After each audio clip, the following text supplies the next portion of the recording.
Good afternoon, everyone, and thanks for being here. In the last couple of weeks, there's been a lot of focus on federal issues. And while I agree it's important for us to keep our eye on what's going on, there's a lot of good happening right here in our state. As many of you know, when I came into office, we started Capital for a Day, which is a chance for us to get out and talk directly with Vermonters, particularly in small, rural communities, and hear about what's impacting them, rather than expecting them to come to Montpelier to voice their concerns. This was the case when we spent the day in Windham County last week.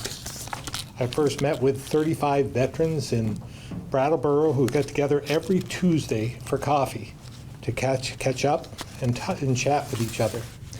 We also toured Rescue Inc. in Newfane, which has a new state-of-the-art training facility for medical first responders. I then visited Crafton Village Cheese, who recently brought home 5 awards from the American Cheese Society annual competition, including a first place international award for their popular cloth-bound cheddar. And their cheese really is Vermont made, using the milk from cows from the region. Our next stop was Jelly's Deli in Londonderry, where we met with Bev Jelly and her daughter, whose business was flooded in 2023. Bev, who's in her 80s, was determined to reopen the store after flooding forced them to close.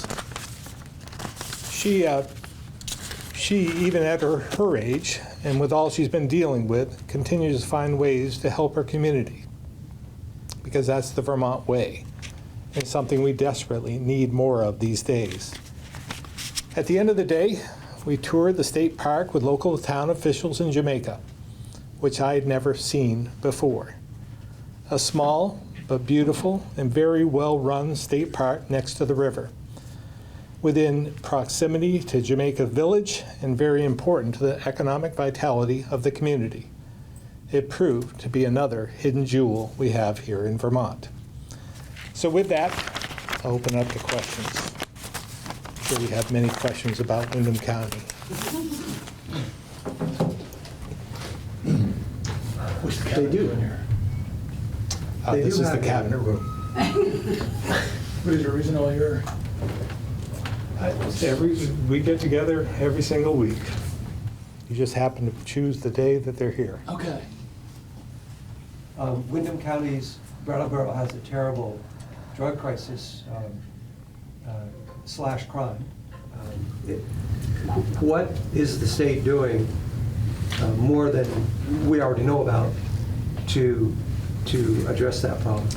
Yeah, we had a public safety seminar with them, roundtable discussion at Rescue Inc., and they voiced their concerns about what was happening in their communities. And it's interesting, Windham County is a little bit different than some. Maybe Bennington might be similar because they're border to 2 other states. Mm-hmm. And they have this highway called I-91 that comes right up through their county. So they're impacted. They understand they're impacted more than most. I was impressed, of course, with the chief in Brattleboro, and as well as the local officials. There were some who applauded us on our veto of H91. They thought the hotel motel program should shut down, that was what was impacting them directly. And but they had other areas where we offered support, and they talked about what they could do in their community, and some of their concerns about housing, of course, their labor force, and many other issues that affect them, just like every other county in the state. So I think some of what they told us wasn't a surprise, and but again, they appreciated all we were doing to help them in their time of need.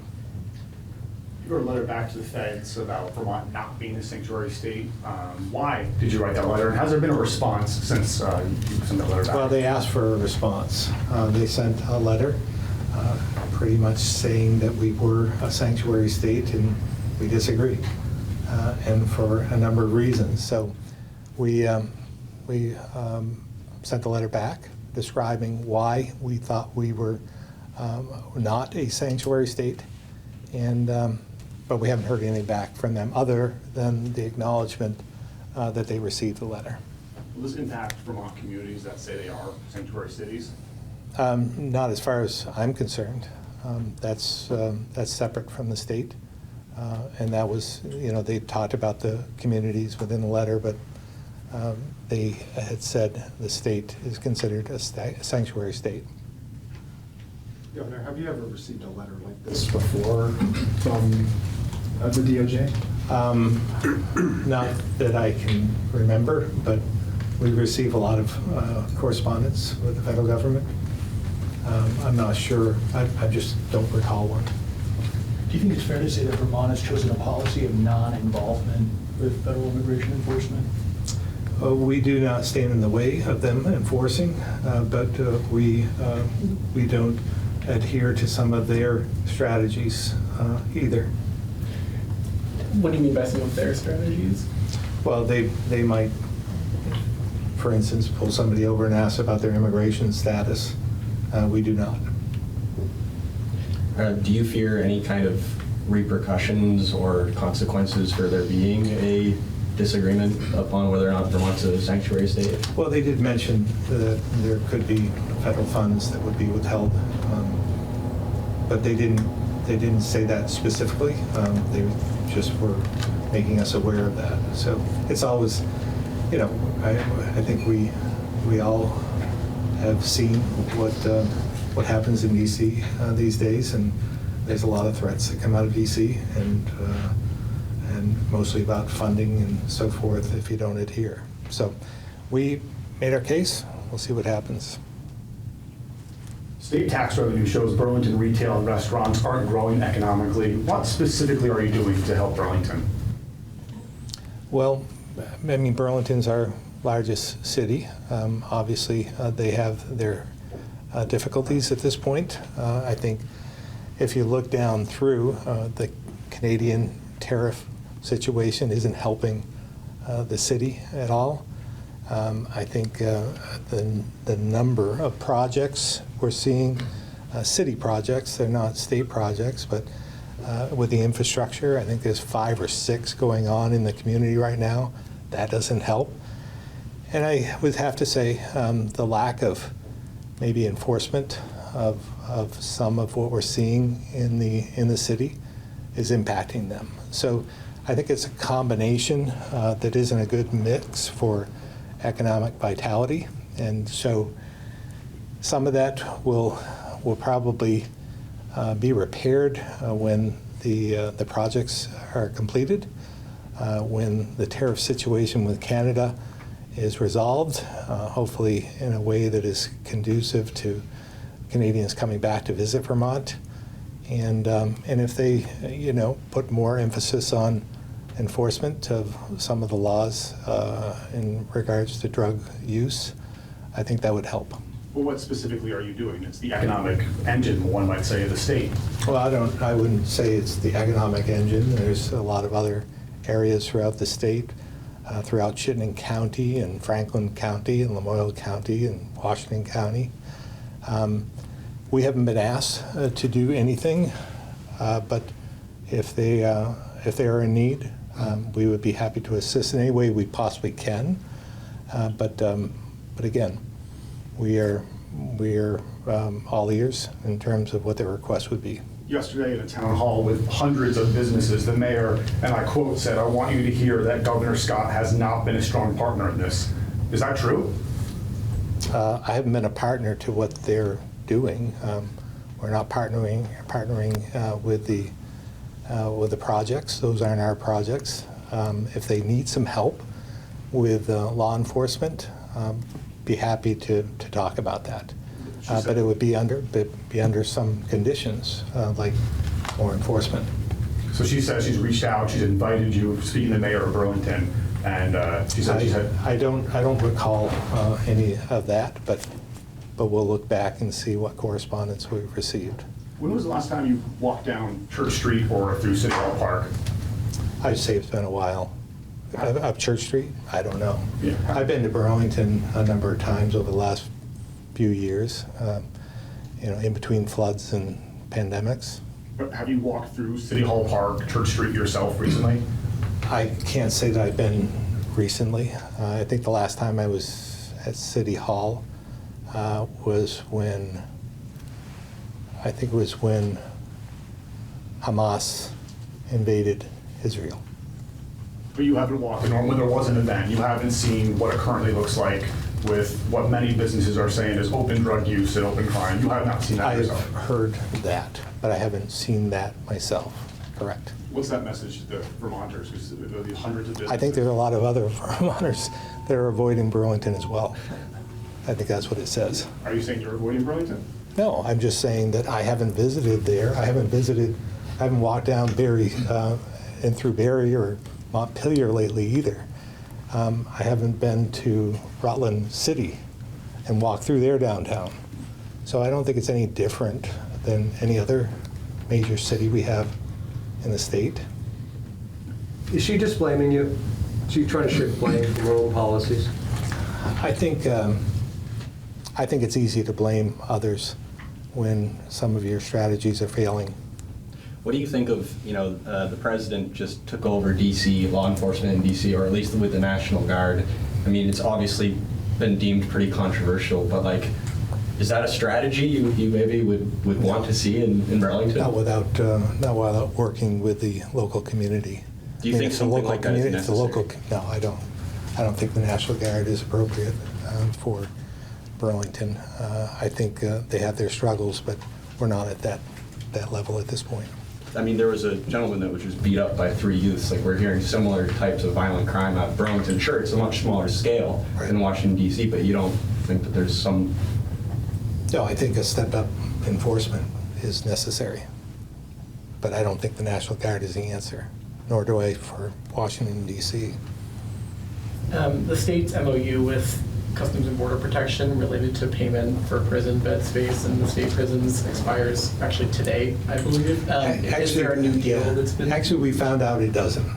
I've learned a few things about this I after we would like dug to know, in. so, No, we thought so as well.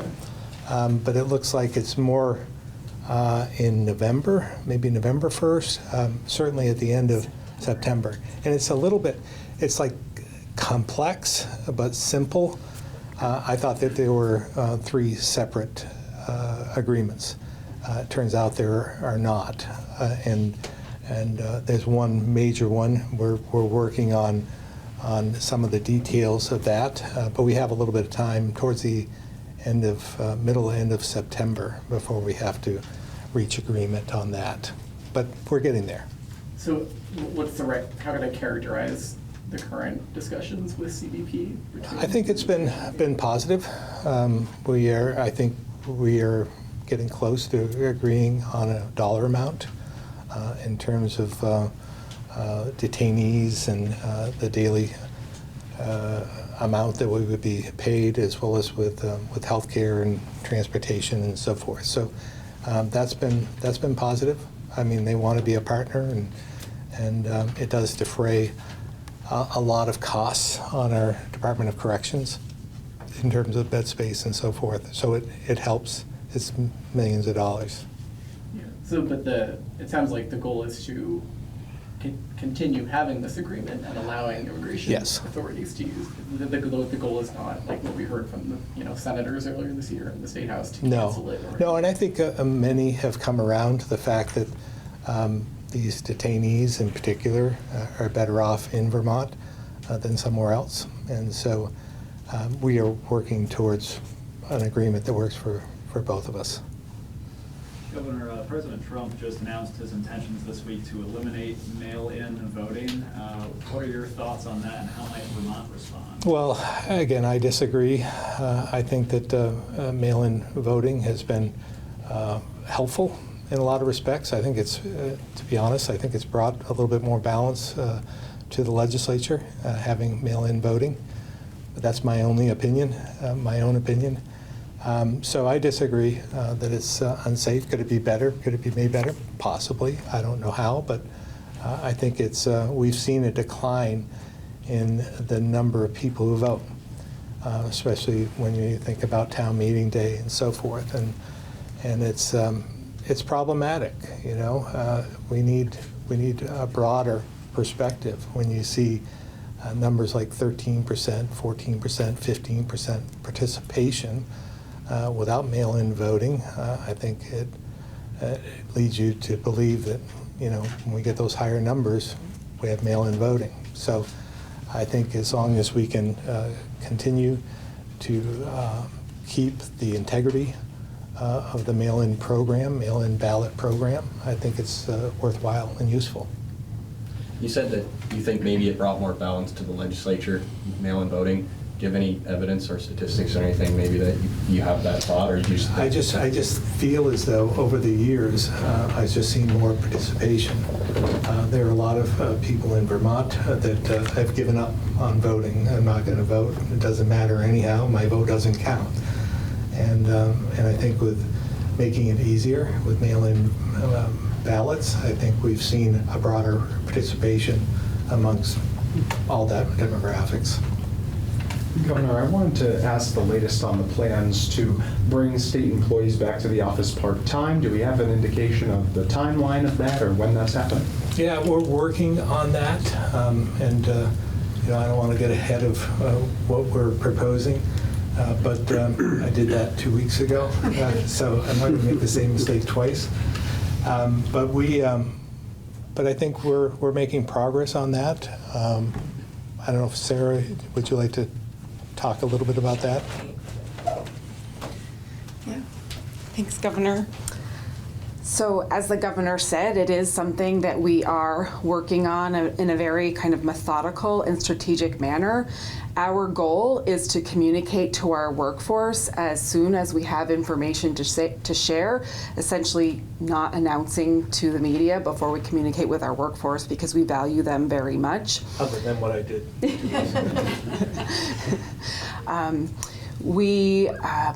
Our focus will be on setting a consistent standard for in-person work across state government. This will still allow, where appropriate, the ability to work remotely for our employees, but there will be more consistent in-office work than we currently are experiencing across state government. And, with employees starting to come back to the office, do you have any concerns about, travel time for some folks? Some folks might have specific needs, whether that be children. Are you willing to work with those employees to, find some sort of compromise in those cases? We are aware of the concerns of employees about this move to more consistent in-office work. The time that we're going to take to develop a plan to address and mitigate some of those concerns is very important to us, and so we are going to do that. But I want to be clear, we are going to ask for more in-person presence with the continued flexibilities that we have been able to allow our employees starting before the pandemic to support that work-life balance. But again, we think it's very important as public servants in service to Vermonters that we have a more consistent in-office approach. And do you know what buildings at this time are going to be utilized as this transition takes shape? I think we have not made any decisions about buildings, and that's part of the work that we're going to do to operationalize. And I only ask just because there have been some infrastructure concerns. Are you guys, anything you wanted to share on that? That's part of the plan that we'll be developing. Okay. All right, we'll switch over to the phones now, and then we'll come back to the room if there are any final questions. Tim, Vermont Biz. Good afternoon, Governor. I'm wondering, when you're calling the balls and strikes from the White House, that you're considering your personal political ramifications for that.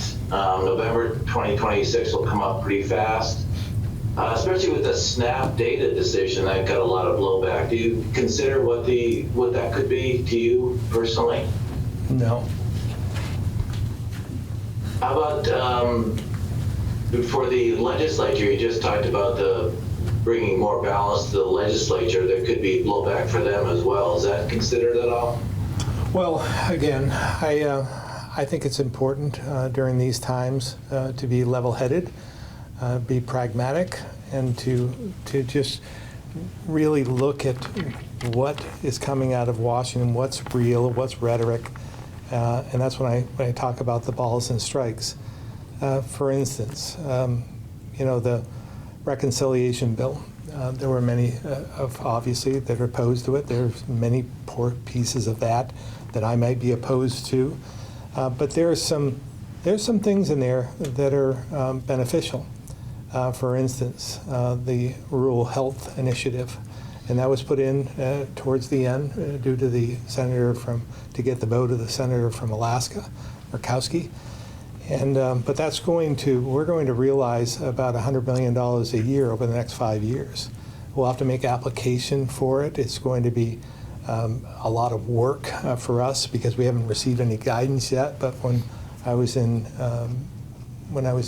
Colorado, Dr. Oz spoke to governors about this initiative, and once we receive the guidance, it'll be a quick turnaround, and everything will have to be decided before the end of the calendar year.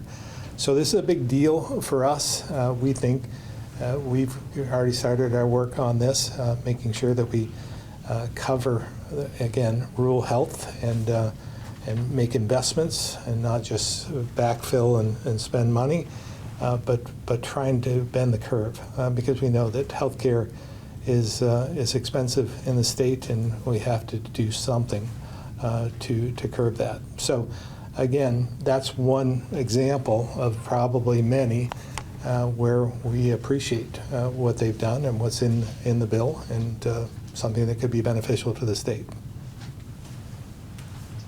Well, thank you, Governor. Tom Davis, Compass Vermont. No questions today. Thank you very much. Thanks, Tom. Keith Whitcomb, Rutland Herald. Nothing at this time. Thank you. Thanks, Keith. Back to the room. Just one follow-up to Secretary Clark's comments before. Do you have any updates about the negotiations with the state, with FEMA, about reimbursements and cost sharing for the Capitol complex recovery? I don't. Doug is on, and he can answer that. I know we've had some meetings with them recently. Things are progressing, not as fast as we'd like, but they're progressing. Doug? Yes, Governor. Yeah, that's essentially the case. We have 3 requests for information from FEMA right now that we're working through related to the Capitol complex. Requests for information are a normal part of the process. And it honestly means that they're working through the package that we submitted back in June, and they're asking us good questions about it. They're trying to get refined costs. One example is we submitted some costs as a lump sum, and they asked us to break out those costs with a little bit more detail. A reasonable request to line it up and give them more detail on how we're pulling those numbers together. So. It is, there's a lot of detail to go through and agree with on FEMA, but we are making progress with them. Are you confident that FEMA, under the Trump administration, is still approaching this in good faith and is still committed to recovery in the state? Yeah, I may be naive, but I believe they are working in good faith. Doug maybe can give us a little bit more on that, but everything we've seen thus far, they've followed through. We are receiving payments.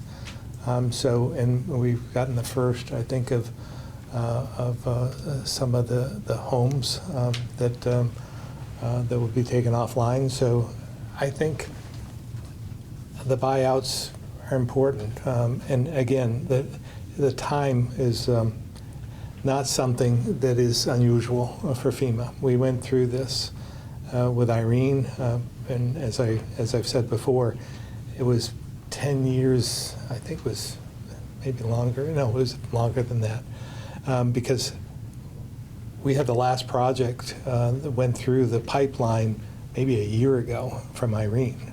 So it just takes a while for any bureaucratic organization like FEMA, and that's been some of our concern, and we've actually sent some suggestions to FEMA, to the Homeland Security, about what they could do better, because they're pretty good in recovery or response, but not so good in recovery in the long term. So we have some suggestions, and hopefully they'll listen to governors about their experiences and what they could do better. Doug, anything you want to add? Yes, Governor, I would add that FEMA regional leadership is meeting with myself and members from Vermont Emergency Management every week, and we're talking through complex projects, continuing to engage and move things forward. We recently received about $7 million of obligations for the 2023 floods. So the pace is still less than ideal, but the staff are working with us on declared disasters, and they're continuing to support it. It's just, it is a long process, as we saw from Irene. And I think that was, Governor, that last project, I think, was closed about 3 months before the 2023 floods. March. We were celebrating closing Irene right before the 2023 floods hit.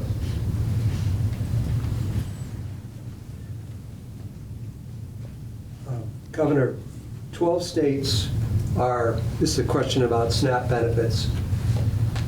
12 states are cutting junk food out of their SNAP benefits.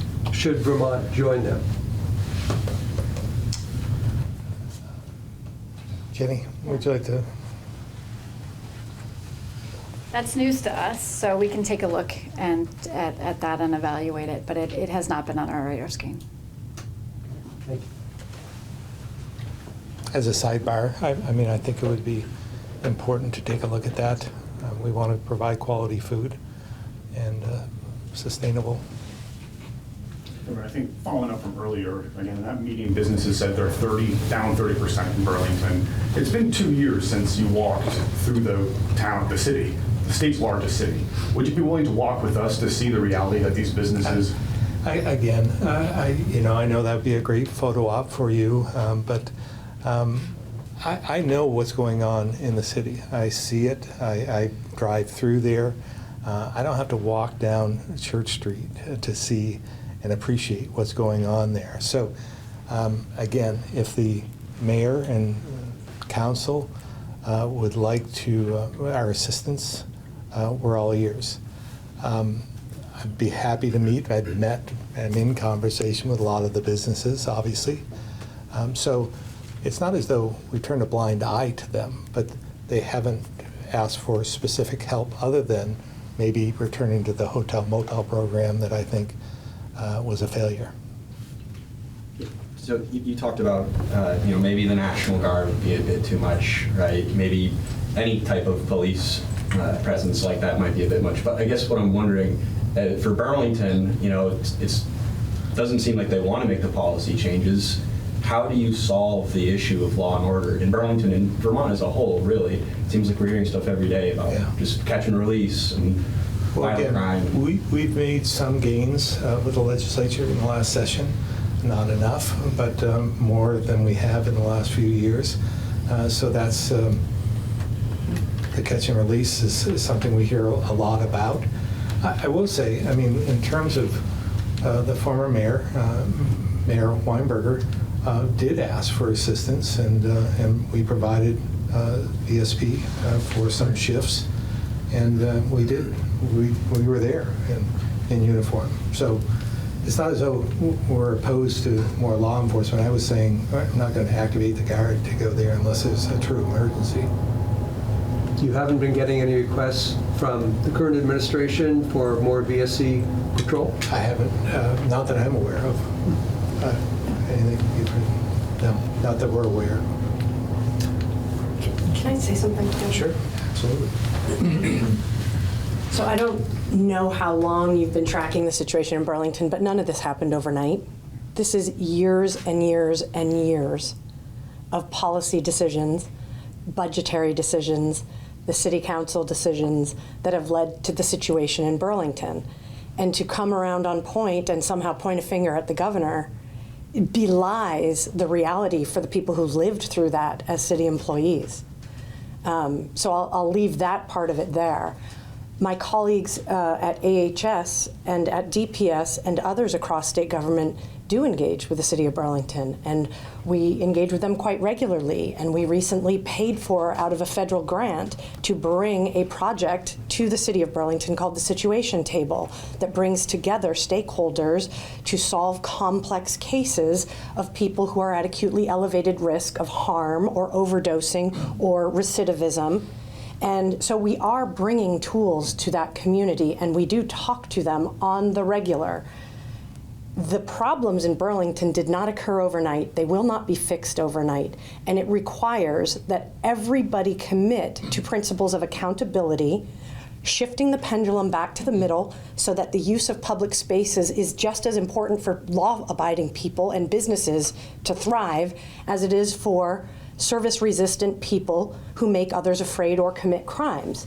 We also need commitments to prosecute and detain people who continue to harm the community. So it frustrates me as somebody who spent 23 years policing that city and as the interim chief in 2020 to hear people somehow point the finger at a governor when I lived through the decisions that got us to where we are now. And it was not the fault of the police chief or the police chief after me, and it certainly was not the fault of this governor.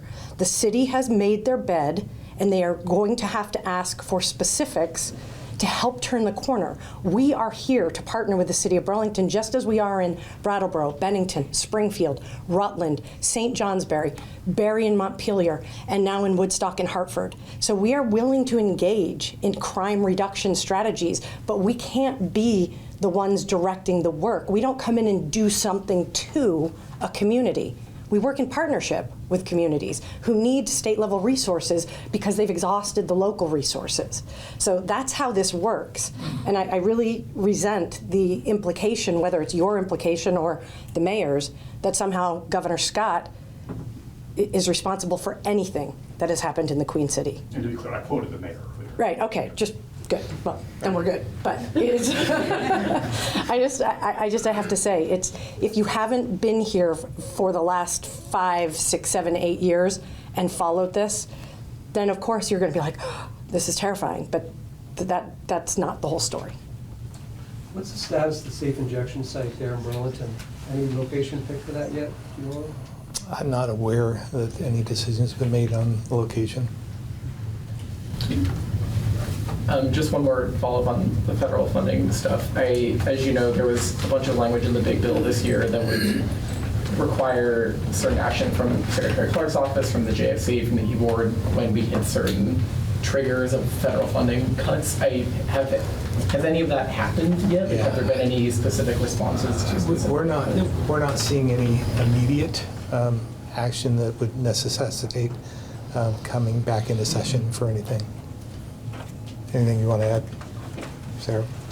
Only that in addition to that, Governor, that we have set up a process statewide to solicit on a monthly basis this information from our agencies and departments so that we can very closely track the changes in our federal funding. So if we do experience something that would trigger needing to convene either the Joint Fiscal Committee, Emergency Board, or the full General Assembly, we'll be prepared. But just to be clear, there's been no funding cut that has triggered that language that was put into the big bill Correct. this year yet? Correct. Governor, with back to school coming up, multiple Vermont communities say that they're struggling to find bus drivers or have buses.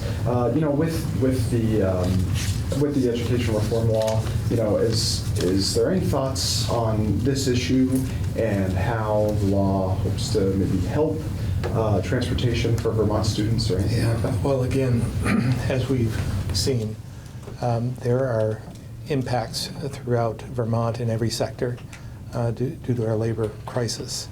And how we fix that is something that we've talked about for probably a decade, or I've talked about for over a decade. We need to make the state more affordable. We need more housing. We need to make it more attractive for people to come and stay here. So, you've heard this a million times, but grow the economy, make Vermont more affordable, protect the most vulnerable. The 3 pillars of our administration. Zoe, anything you want to add?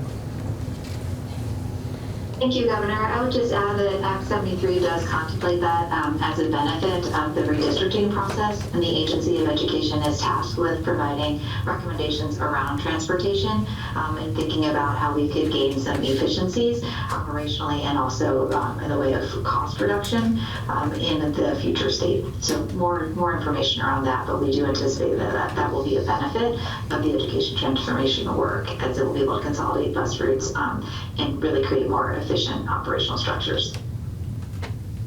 Thank you, Secretary.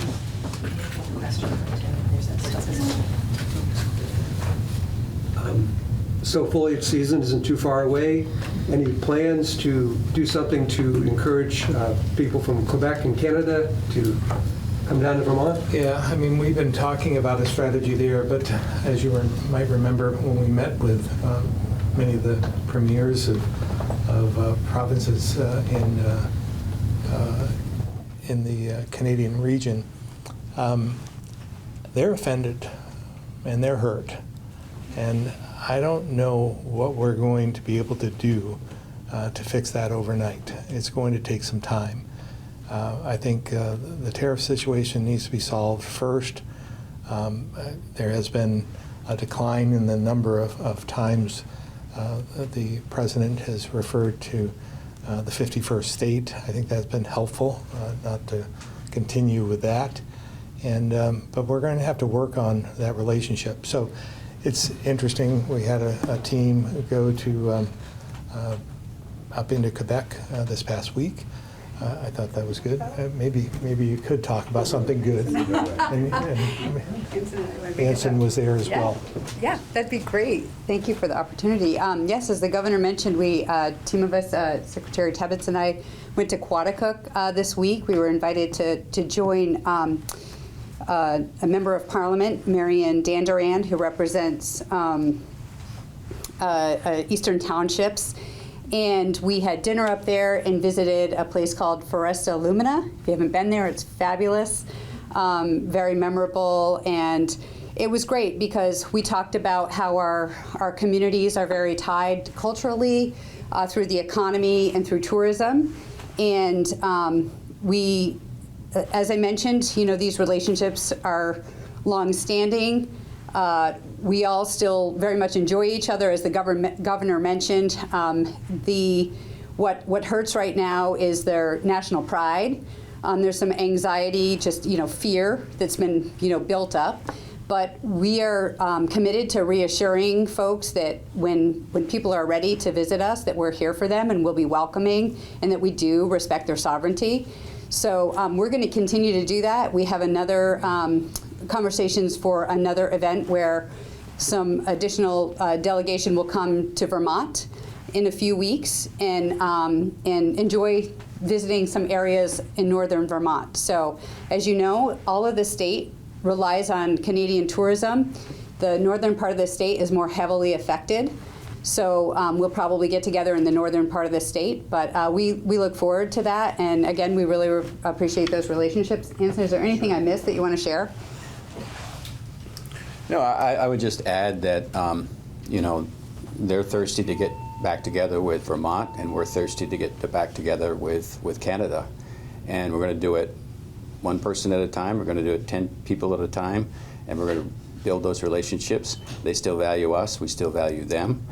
And there's a lot we can share in common, and it can help our economies, beginning with food, beginning with agritourism, beginning with just relationship building. But they value us and we value them, and we're just going to just go at it and work at it. It's going to take time, it's going to take energy, but we're all committed to it, and that's part of these exchanges that we're having with our friends to the north. One more thing to add, because we have a lot of Canadians who come down to visit our state parks, and we were down in numbers throughout this summer, down at one point around 20%, I believe. But we caught back up with the weather. It looks as though we might at least get to an even point with last year. So that's good news for us. But we look forward to them coming back and visiting us. So, and we need to continue to visit them. I think it's important. It's to to remind everyone it's a two-way street. What would you ask the president to do specifically to maybe mend the relationship? I can't tell him anything. I mean, he knows what to do. I mean, he's a master at it. So all he needs to do is focus on mending that relationship, and I think it could happen. All right, thank you all very much.